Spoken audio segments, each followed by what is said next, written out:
Carter stood near his old ship, sweat on his forehead. Engine smoke rising behind him. He was low on fuel, low on credits.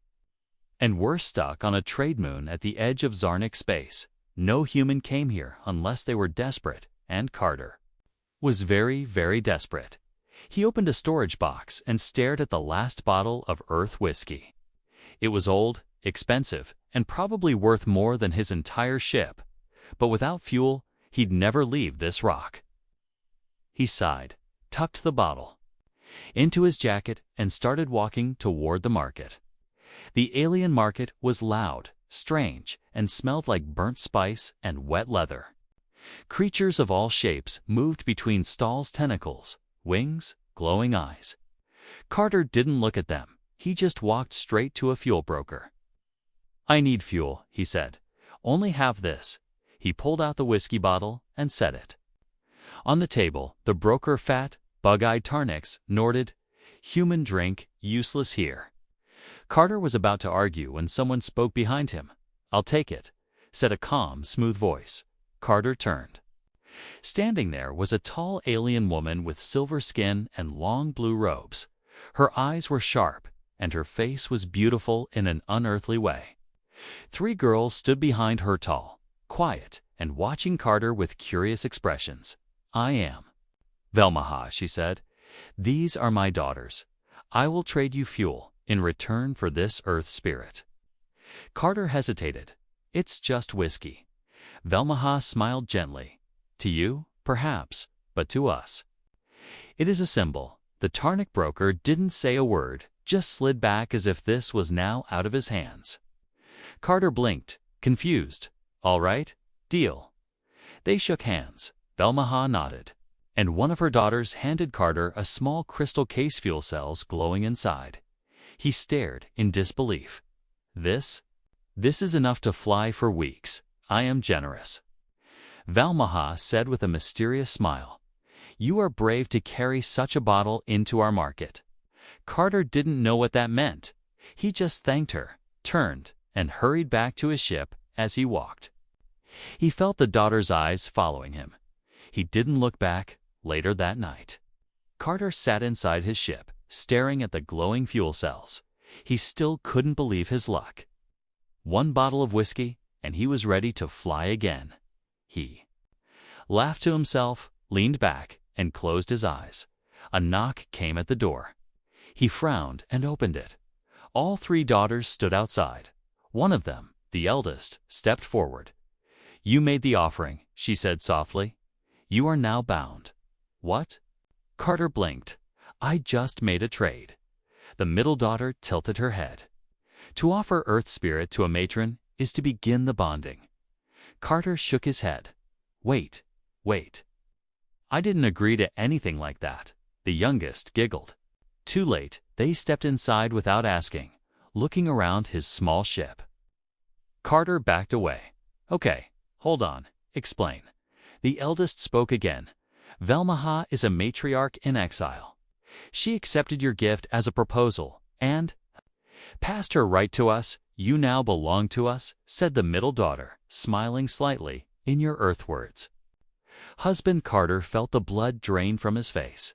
"This is a mistake," he said. It was just a bottle of a voice echoed from behind them. Velmaha had arrived, standing in the doorway. "You may not understand human, but our customs are ancient. You gave what no outsider has dared offer in generations. You honored me, and now, by tradition, you are bonded." Carter stood frozen. "Bonded to all 3? "Yes," said the youngest, grinning. "You're very lucky." He looked at each of them, unsure if this was a joke, a trap, or something worse. They weren't laughing. They were completely serious.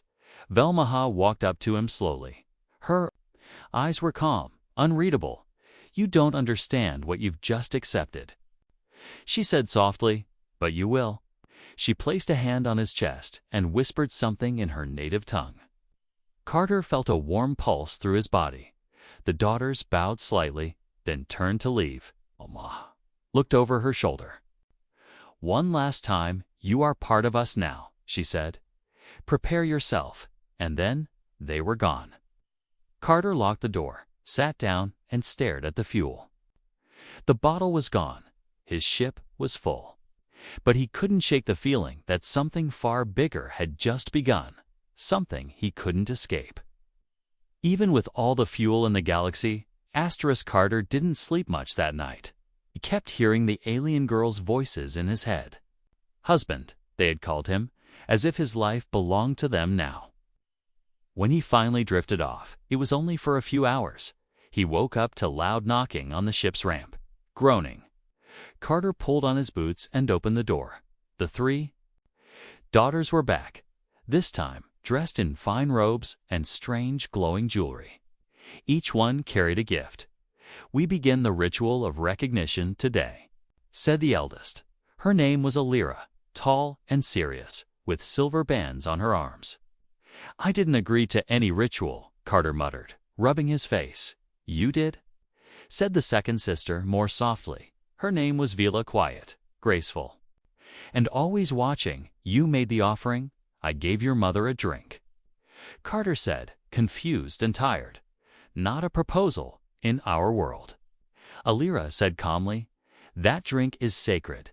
To offer it to a matron is to say, 'I am ready to join your line.'" Carter blinked. "Your line? You're saying I ask to marry? All of you?" The youngest sister giggled from the side. Her name was Alari, wild and full of mischief. "Yes, silly human," she said, smiling. "All 3 of us."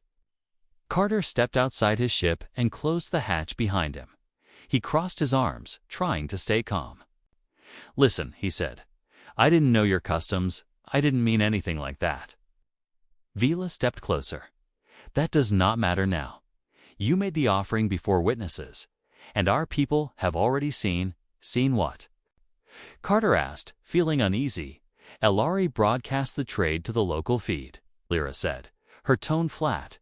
"It has over 50,000 views." Carter's jaw dropped. "You mean people think I proposed?" "All of Zarnic Moon 6 knows," Elari said cheerfully.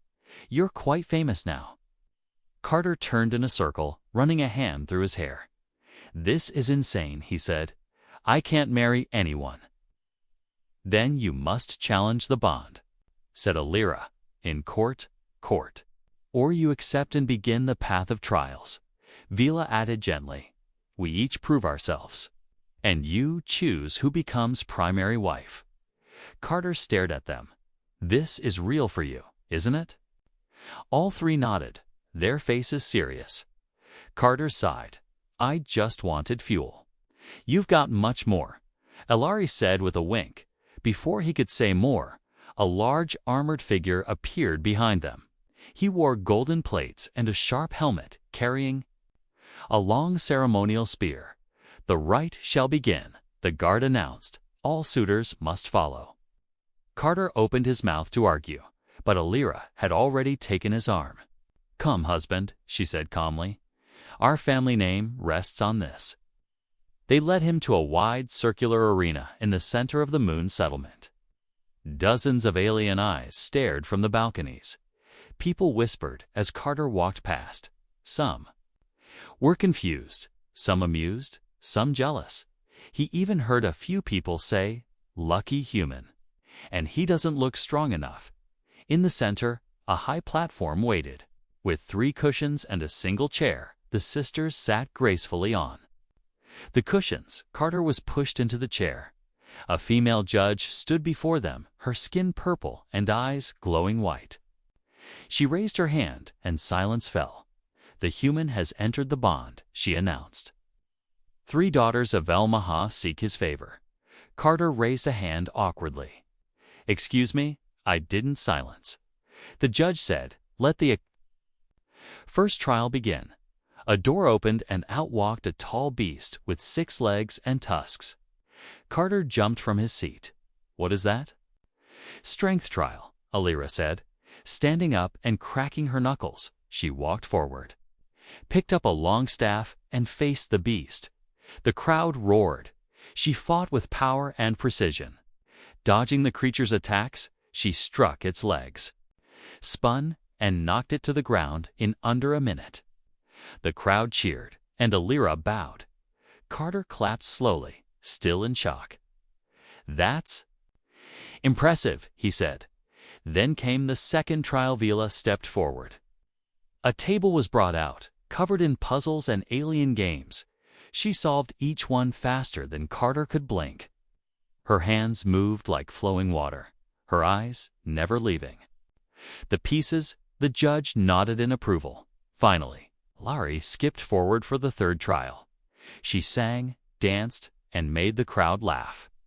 Then turned and sang a soft human lullaby one Carter hadn't heard since childhood. He stared at her, stunned. "How do you know that song?" "I watched your Earth Files," she said, smiling. "I wanted to know what makes your heart feel warm." The judge turned to Carter. "The trials are done," she said. "Now you must choose your primary." Carter stood frozen. 3 sisters stared at him, each different, each strange, each waiting.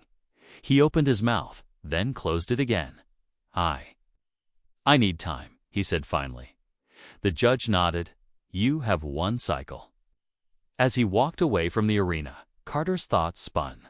This wasn't a joke anymore, and if he made the wrong choice, he had a feeling it wouldn't just be feelings that got hurt. Someone might die. Carter sat alone in his ship, staring at the ceiling.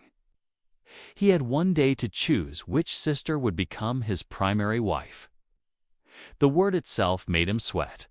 He didn't come to Zarnic Moon to fall into some alien marriage trap.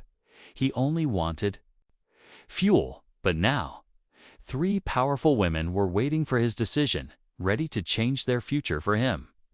And if he chose wrong, someone could get hurt. He couldn't sleep. Every time he closed his eyes, he saw Alira swinging her staff at that beast, Vela solving impossible puzzles with her calm eyes, and Alari singing that Earth's lullaby sweet.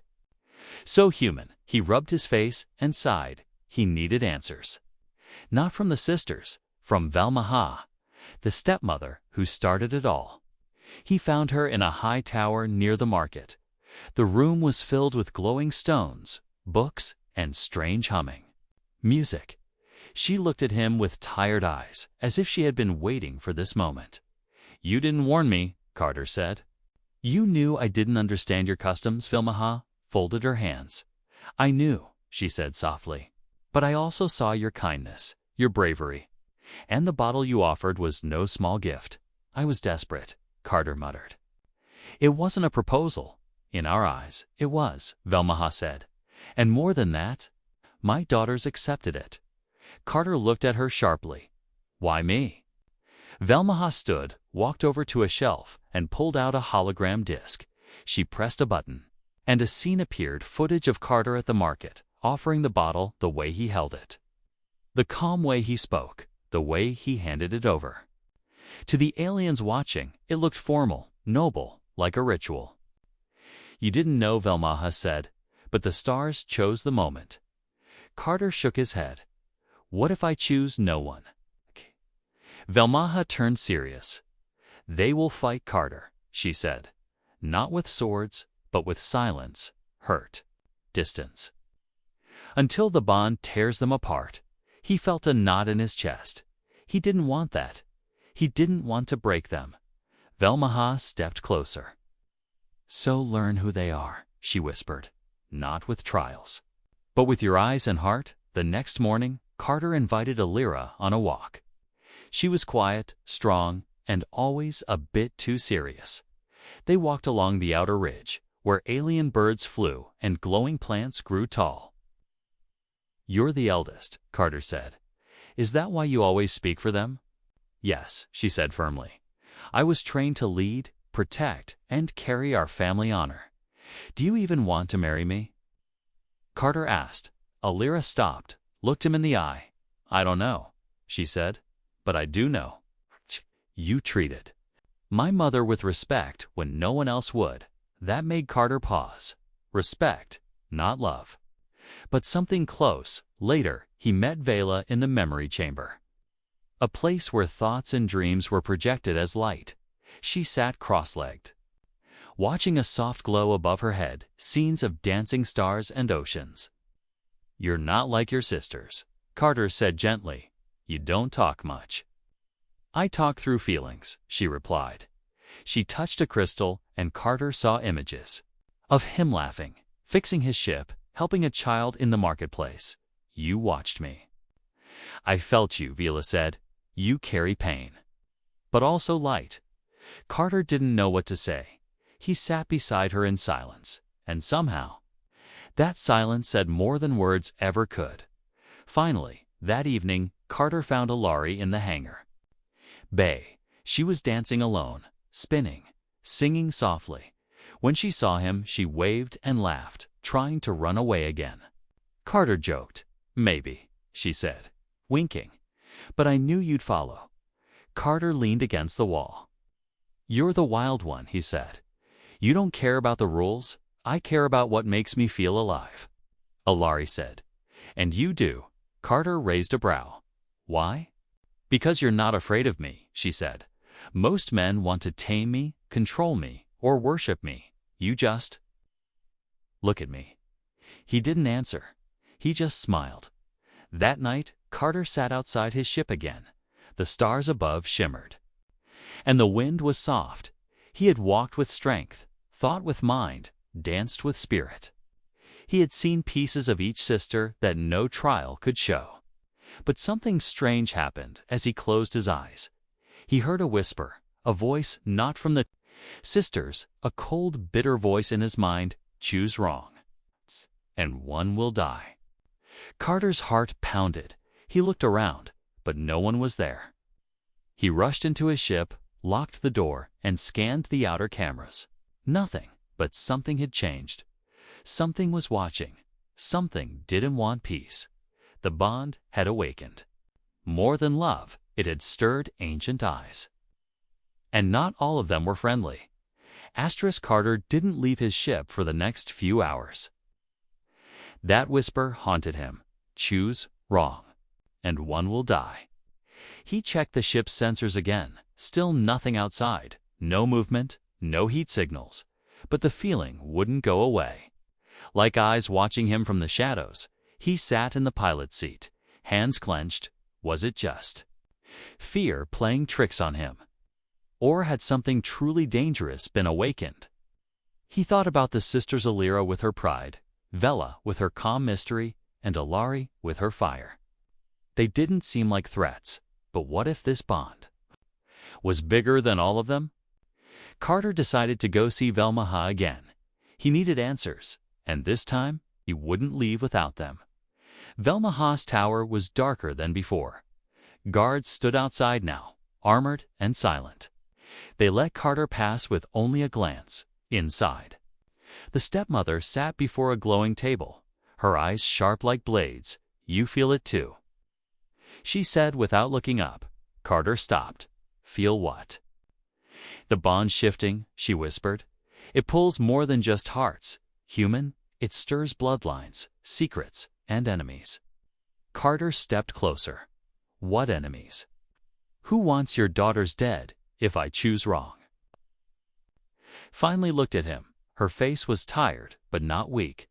"The truth is, this bond could bring my family back to power," she said. "Our line was exiled from the royal core 5 years ago." "Why?" Carter asked, narrowing his eyes. "We refused to marry into the ruling house," she said, her voice low. "They wanted control, not love. So you're using me now instead?" he asked sharply. Velmaha smiled sadly. "I offered no lies." She said, "I saw a man who gave his last valuable item to a stranger with dignity. I saw a symbol of strength, chaos, and change." Carter shook his head. "You turned a simple trade into a royal political game. I had no choice." Velmaha replied, "My daughters are hunted. Not because they're weak, but because they could take the throne if backed by a strong mate, and I'm the strong mate now." Carter said bitterly. "Yes," she said, standing slowly. "Even if you don't want it, others already believe it." Outside the tower, Carter walked through the glowing streets of the moon. He noticed it now, people watching him differently. Some bowed, others glared. One group even whispered in a strange tongue and walked away quickly. Things had changed. He was no longer just a human wanderer. He was a threat to someone's power. Later that evening, Carter found Vila waiting for him near the edge of the canyon. She was sitting cross-legged by the glowing cliffs. He joined her quietly. "I know," she said without turning. "You saw something dark. I think someone wants to kill one." "Of you," Carter said. "Maybe more than one." Vila nodded slowly. "There are old houses, rival clans," she said. "If you bond with one of us, that house could rise again. Some would rather see us die than see that happen." "Why? Didn't you tell me?" he asked. "Because if you knew everything too soon," she said softly, "you might have run away." Carter sighed. "I still might." Vila turned to him, her eyes glowing softly. "But you haven't," she said. "You're still here." They sat in silence as a cold wind passed between them. Suddenly, an alarm echoed across the moon, a high-pitched howl from the central towers. Carter stood quickly. "What now?" A guard appeared, panting. "The youngest Tellerish, she's gone. Gone." Carter's chest tightened. "She ran," the guard said, "left a message on her door." They rushed back to the stepmother's home. Inside Ilari's room was a holoscroll with glowing letters. "I don't want to be a crown or a prize or a name in a book. I want to live, not be chosen." Velmaha crushed the scroll in her hand. "I should have known," she said with trembling lips. "She's too much like her real mother." Carter froze. "Real mother?" Velmaha looked at him. "Ilari was adopted," she admitted. "Her birth mother was from a rebel clan, wild, untamed. I thought raising her with my own daughters would calm her heart. But she never wanted this," Carter said. Softly, "No," Velmaha whispered. "She wanted freedom." Carter made a choice. "I'll find her." He said. "You can't," Velmaha said quickly. "The desert is too dangerous. And her trail is cold." Carter walked to his ship and powered it up. "I have tech," he said, "and I have a feeling she left a trail on purpose." As his ship lifted into the night sky, he stared out at the endless rocky land ahead. He didn't care about royal games anymore. He just wanted Ilari safe. He had no idea that in chasing her, he was walking straight into the trap, not just set by her enemies, but by fate itself.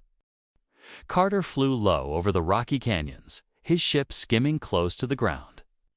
The scanners blinked steadily, searching for signs of movement, heat, or life. He didn't know where Ilari had gone, but he knew she wanted to be found. The message she left wasn't just goodbye, was a trail. She had marked her escape in a way only someone who understood her would notice. Carter followed faint power signatures left in the dust, the kind only a worn-out desert cycle would leave behind. She had taken one of the old hoverbikes, fast but weak on power. She couldn't have gone far. The sun on Zarnic moon was brutal, a twin-star glare that burned the rocks dry. He narrowed his eyes and pushed the ship forward. Then he saw a flash of metal near a canyon wall. Half buried in sand, he brought the ship down, engines kicking. Up dust, the hoverbike was there, broken, one engine blown out.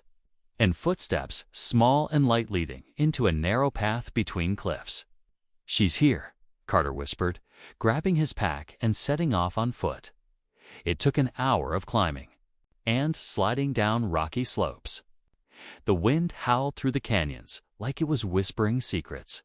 Finally, Carter reached a small cave hidden by a bend in the rocks. A faint blue glow flickered from inside. He stepped in slowly, careful not to startle her. There she was, Naris, by a tiny fire made from glowing moss, her arms wrapped around her knees. Her hair messy, her face tired. "You really came," she said, without turning. "I knew you would." Carter sat beside her, dropping his pack with a sigh. "You left everyone panicked." "They'll be fine," she said. "They've got Ilira and Vela, but not you," he replied. and that matters. She was quiet for a while, staring at the fire. I didn't want to be chosen, she said softly. Not like this. I know. Carter said, you don't want a husband. She looked at him then, her eyes soft and serious. I don't want to belong to anyone. He nodded slowly. That's fair. But, she added, I didn't want to run forever either. Carter tilted his head. Then why did you? Ilari took a shaky breath. Because if you chose me, I wouldn't trust it. I'd always wonder, was it real, or just part of the game my mother set up? You think I can't care for you outside her plan? He asked. She shrugged. I don't know. That's what scares me. They sat in silence again, the fire crackling softly. Do you want to go back? Carter asked. I don't know, she whispered. They'll try to make me into something I'm not. He pulled out a flask of water and handed it to her.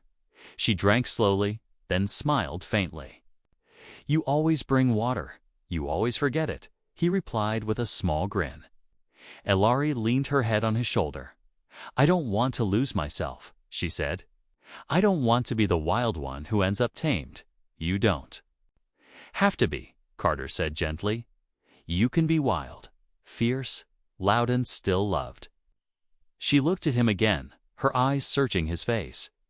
You'd still choose me? He nodded. If it was my choice, yes. Then don't tell them you found me yet. She whispered, I want one day, just one, with no pressure, no trials, no rules, just us. They stayed in the cave that night. Carter fixed a small COMM relay and blocked outgoing signals. No one would track them. Not tonight, they laughed. Shared old stories, and Ilari taught him a rebel dance with stomping feet and howling voices. He taught her how to whistle with 2 fingers. She failed every time and laughed like a child. It was simple, peaceful, and real. But as the moon dipped below the cliffs, Carter felt the air change. The fire flickered, and the cave grew colder.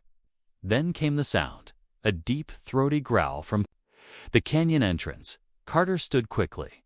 Shielding Ilari, from the shadows came a beast tall, furred and bearing iron teeth. Its eyes glowed yellow, its breath steaming in the night air. A tracker beast, Ilari whispered in fear. Someone sent it.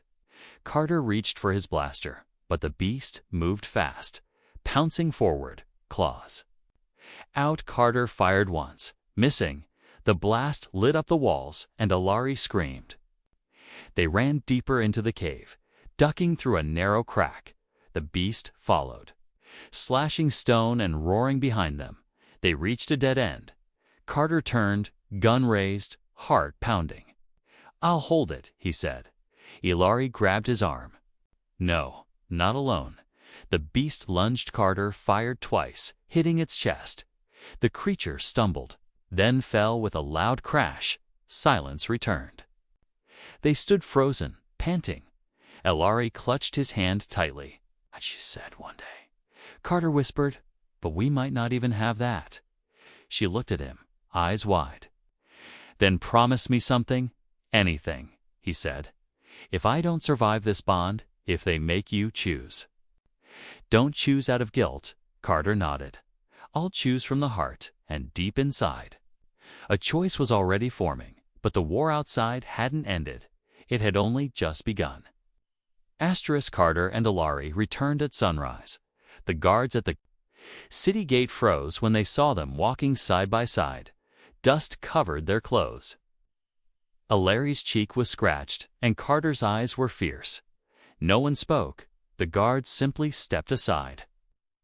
The rumor of the tracker beast had already spread. They entered Velmaha's tower, and silence fell like a stone. Vila and Alira were already waiting, both dressed in ceremonial robes, their faces unreadable. Iliri stopped at the doorway. I'll speak to them alone, she said softly. Carter nodded and stepped back. Inside, voices rose, then fell.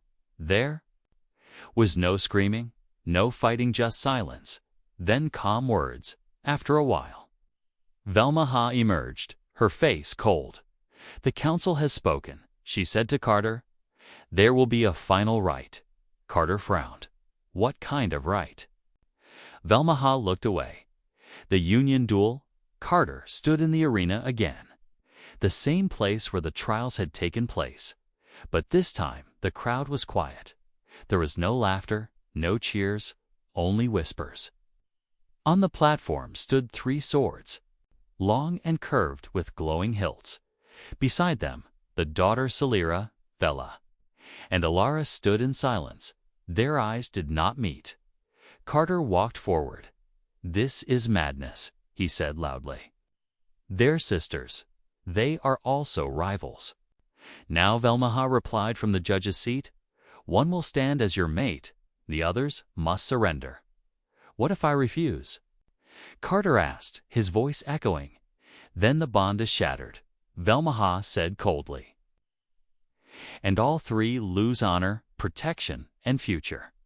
Carter clenched his fists. "This isn't love, it's tradition," she answered, "and tradition has kept our kind alive." The judge raised her staff. "The duel begins."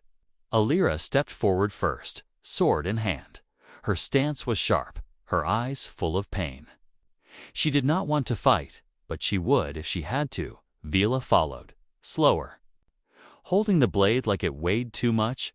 Her heart wasn't in it. Carter could see that Alari was last. She picked up the sword, but didn't raise it. "I won't fight them," she said. "I'd rather leave." "No," Carter said, stepping into the circle, "you won't." The judge frowned. "You have no place here, human." Carter turned. "To the crowd, to all of you, I'm just a symbol," he said. "A foreigner who offered a bottle, a name from the stars." He turned back to the sisters. "But to me, this is real." He walked up to the swords and picked up the last one. He raised it in front of Velmaha. "If this bond must end in blood," he said, "then I challenge you, Velmaha." Gasps spread through the arena. Velmaha stood slowly, her face tight. "You dare?" she asked. "I do," Carter said. "You made this about control, power, and rules. But I came here with kindness. I offered you a drink, not a throne." Velmaha stepped down slowly, her robe trailing behind her. The judge raised her voice. "If the matron is challenged by the bonded, she may accept or forfeit her rule." Velmaha looked at her daughters, then at Carter, then lowered her head. "I forfeit," she said. "I see now. The bond was never mine to control." The judge nodded. "Then by witness of the stars, the Union duel is ended." The swords were lowered. Alira dropped hers and closed her eyes. Vela let hers fall and stepped back in tears. Eliri tossed hers aside and ran to Carter. "You fool," she said, smiling through tears. "You could have died." "I was already drowning," Carter said with a soft laugh. This was the only way up. That night, the sisters gathered in Velmaha's chamber. She sat quietly, no longer wearing the matriarch's crown. "I'm sorry," she said at last. "I let fear guide me. You loved us in your own way," Alira said. "But we needed freedom, not fate." Vela added. Velmaha looked at Carter. "You have changed everything," she said. "What will you do now?" Carter looked at the sisters. All 3 were watching him, not as a prize, but as someone they trusted. He smiled. "I won't choose one," he said. "Not yet. But if they'll have me," he added, "I want to walk beside all 3. Elari laughed. "Typical human." Vela smiled. "Brave human." Alira nodded slowly. "Strange." But hours, outside the window, the moons of Zarnic rose high into the sky. A new day was coming, and this time it would be built not on rules or fear, but on something stronger, something real. The moons of Zarnic moved slowly across the sky. Carter stood on a wide balcony near the tower's peak. The city below was glowing with soft lights and quiet music. Peace had returned, but everything had changed. He was no longer just a visitor. No longer just a man with an old ship and a bottle of whiskey. Now he was something far stranger, a human at the center of an alien bond. Behind him, footsteps echoed, light and careful. He turned to see Alira walking toward him. She wore no armor now, only a soft robe the color of dusk. Her eyes were calm, but not cold. "You chose all of us," she said quietly. "You challenged our mother, broke our customs, and still stayed." Carter nodded. "I didn't come here to become part of your world," he said, "but I won't run from it either." Alira stepped beside him, looking out at the stars. "Do you know what they're calling you now?" "Probably." "Something flattering and wrong," Carter said with a grin. "They call you the bond breaker," she said, "but not as an insult. You broke the old rules to give us a new path." Later that evening, Carter walked into the central chamber. A quiet fire burned in the center. Vela was sitting beside it, her fingers drawing patterns in the ash. She looked up and smiled as he entered. "I knew you'd come," she whispered. "You always do when the silence feels heavy." Carter sat beside her, watching the firelight reflect in her silver eyes. "I still don't understand half of your world," he said. "I probably never will." "That's okay," Vela said softly. "You don't have to understand everything to care." She placed her hand on his. "It wasn't about choosing one of us," she said. "It was about seeing all of us." "I didn't think that was allowed," Carter whispered. "It wasn't," she said, "until you made it so, by midnight." Carter stood in the courtyard garden. Alari danced barefoot on the glowing stones, spinning slowly. Her wild hair flowed behind her, and laughter bubbled from her lips. "You still don't listen." "Two rules? Do you?" Carter asked, stepping closer. "I listen to the ones worth keeping," she said with a wink. "Everything else is noise." He smiled. "You ran because you were afraid. I ran because I thought love would trap me," Alari said, stopping her dance. "But now, I think love might be the one thing that lets me be free." She stepped close, reached up, and tapped his forehead gently. "You're not just some guy who sold whiskey," she said. "You're the one who listened." The next morning, the tower was filled with quiet joy. No fanfare, no giant feast. Just a quiet gathering under the rising suns. Velma Haas stood before Carter with a new expression, peaceful and proud. She held out a small box made of crystal and bone. Inside was a delicate ring woven from glowing threads. "This was meant for a single bond," she said, "but now it carries 3 strands." Carter looked at it carefully. "I don't deserve this," he whispered. "No," Velma Haas said. "You earned it." The 3 sisters stepped forward, each holding a different color of ribbon. Gold from Alira, blue from Vela, red from Alari. They tied them around Carter's wrist, one by one. "With this bond," Alira said, "we walk together." "With this bond," Vela whispered, "we see each other." "With this bond," Alari laughed, "we make new rules." Carter didn't say much. He only smiled, heart full and hand steady.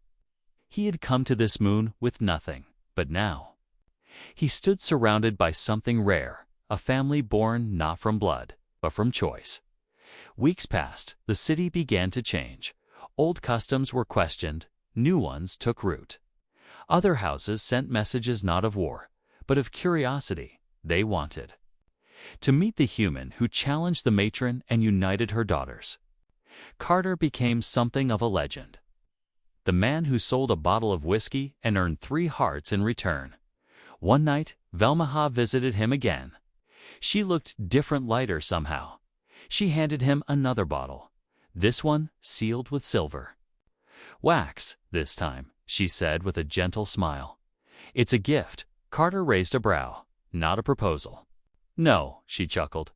"You're already married far beyond my expectations." He laughed and took the bottle. "Thank you," he said. Velma Haas turned to leave, then paused. "One more thing," she said. "My daughters are stronger with you." And that means I was right to accept your offer. Even if I didn't understand it then. She walked into the night. Carter stood alone, staring at the bottle. He popped the seal, poured a glass, and took a sip. The taste was warm, sharp, and strange.